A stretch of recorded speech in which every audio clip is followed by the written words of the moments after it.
Hi, welcome to the Big Little Podcast, Episode 4, Season 1. Today we have a special treat. We have camping with goats. And you can see in the background, our fellow campers are feeding the goats. And as they're feeding the goats, I'm going to start going through the podcast. What is this theme? Well, camping with goats. What could that exactly mean? Well, there are a lot of different camping grounds and camping styles. You can camp with the wild horses, you can camp in monkey jungle, you can camp at a casino, you can camp at a beach. There's a place I go in Indiana where I camp and Clydesdale horses are behind us, so that's kind of neat. Now to get into the real meat and potatoes, I'd like to talk a little bit about camping clubs. As you see around me, we have about 7 units here. This isn't a rally, this is just a group of friends, but I want to talk about why rallies and what the importance of them are. Since we've been camping, we have been members of the FMCA, we have been members of the Holiday Ramblers, we've been members of the Cerro Scotty groups, as well as the Tin Can Tourist, and currently we're active in the A-Liner owner group. What that does give you is a couple things. One, it gives you to be around people that have the same brand you have, and they can teach you a trick or two about the campers, and it's also just good fellowshipping. I honestly can say we have made friends we will have for our lifetime in the different camping groups. It seems like they go with different seasons. Over the type of years we've had a tent camp to start with. Carrie and I have had multiple different tents, and when we got into the motorized, our first one was a used Class C Sunseeker, and we had it for probably just a year. We've had a Winnebago Brave that we had for 10 years. We had a Holiday Rambler Vacationer that we had for over 12 years, and we are currently camping now in an R-Pod. And why is the R-Pod right for us? Well, honestly, setting up this weekend, I looked at it and still love the camper. So if you love your camper, then it's the right camper. But what's the right camper for me may not be a right camper for you. The things we are going to ask you about, or for you to think about when you're looking for a camper: how many people? How are you going to use it? There's a lot of different recommendation whether you're going to be a weekend warrior, and we have a friend, Kermit and Diana, hi Kermit, that camp within about a 10-mile radius of their house, but they camp every weekend. There are other people that go for a week or two at a shot. Then there are other people that are monthly or seasonal. All based on how you're going to use it would be the recommendations, whether it's a 15-foot or a 36-foot. The other thing that's going to add a piece to that puzzle is going to be, what can you tow? If you have a 3,500-pound tow vehicle, there are a lot of good options now, including ones that have restrooms in, hot water, AC, furnace. I mean, these are all well equipped, and they can be pulled by 3,500-pound vehicles. But you don't want to set your heart on a 30-foot camper that you can't pull. So one of the first things to know is what your weight rating is, then how you're going to use it, and we could also make suggestions for you.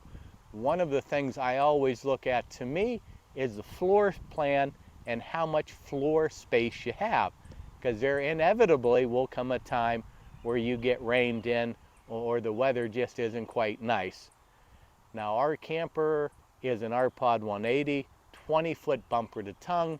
It's a narrow body. It is just comfortable to pull and comfortable to camp in. I've got to point out, though, we don't go monthly camping in it or seasonal. I easily could, but I fear my wife that would just be too small for that time. Our cat Boo is currently in the camper, and when she camps, she is on vacation. She just sprawls out and rolls on her back. I kind of think it's funny because she's off duty. In our farmhouse, she's always has to hunt and be on the prowl. But in the camper, she truly is on vacation. Now let's go back to these camping clubs. I'm going to focus on the one that we're still active in and have been active in for the last 10 years or more. It is the A-Liner Owners Group. They are a tremendously good group of people, and with any rally you're going to have a couple things that go on, and there are a couple types of rallies. You have your local rallies, you have a regional rally, which are several different regions come together, then you have the national rally. The last national rally they had over 100 units at, mostly all A-liners, and it was just a good time. A typical rally is going to have an agenda that normally starts with coffee and donuts in the morning. Then there's activities throughout the day. They could bring in speakers, they could bring in some trade groups, but they keep you educated and informed as you go. One of the fellows behind me is Don and Eileen, and they have been members since the A-Liner group formed. They're charter members, but more fascinating, they have been to every national rally that's been held. They're currently camping in an Apex ultralight, and that's another thing that we have to bear in mind.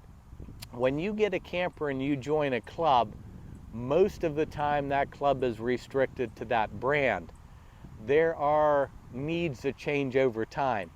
In the case of the A-Liner owner group, if you've been a member with an A-Liner and you have another brand, which they call SOB, some other brand, you are still welcome there.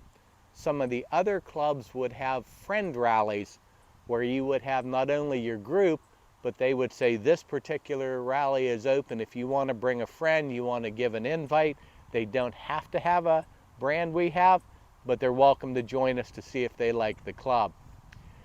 The top reason in my mind for joining a club is one word: potlucks.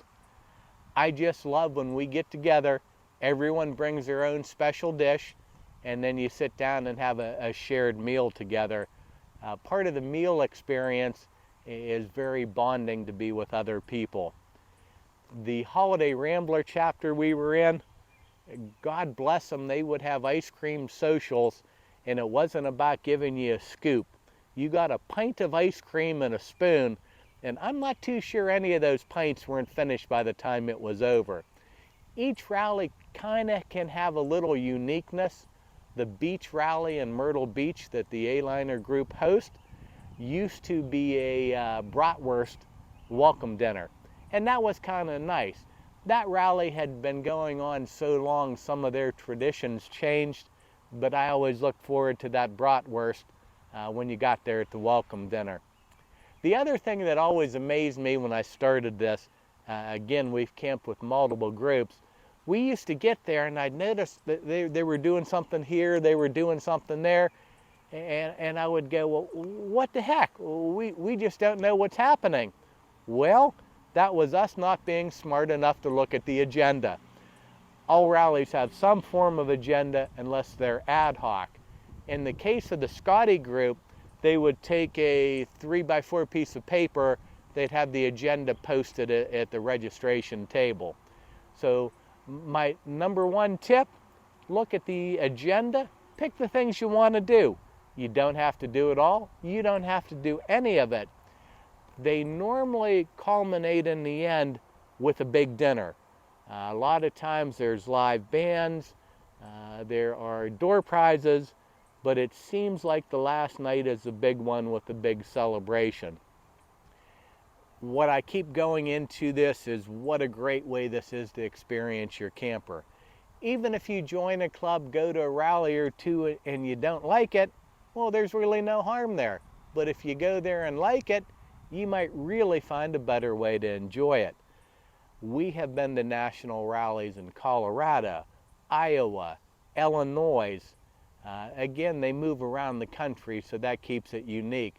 We have been over in Richmond, Virginia.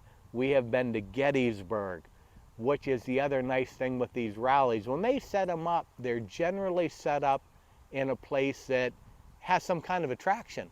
Whether it's Mount Rushmore, whether it's the ocean, there is something there to draw you in an area you may not have ever been, or if you've been there before, it's always nice to go back. So what I really want to leave you with this thought is, enjoy your camper, get out and camp often, and if you're in between campers or you're new to this, take your time and study it. Learn about it. There's a lot of great research out there on the web, and talk to people you know that camp. In my opinion, when you get a camper, you should keep it for about a 10-year cycle, or at least that's what we do. In that 10 years, technology is going to change so much.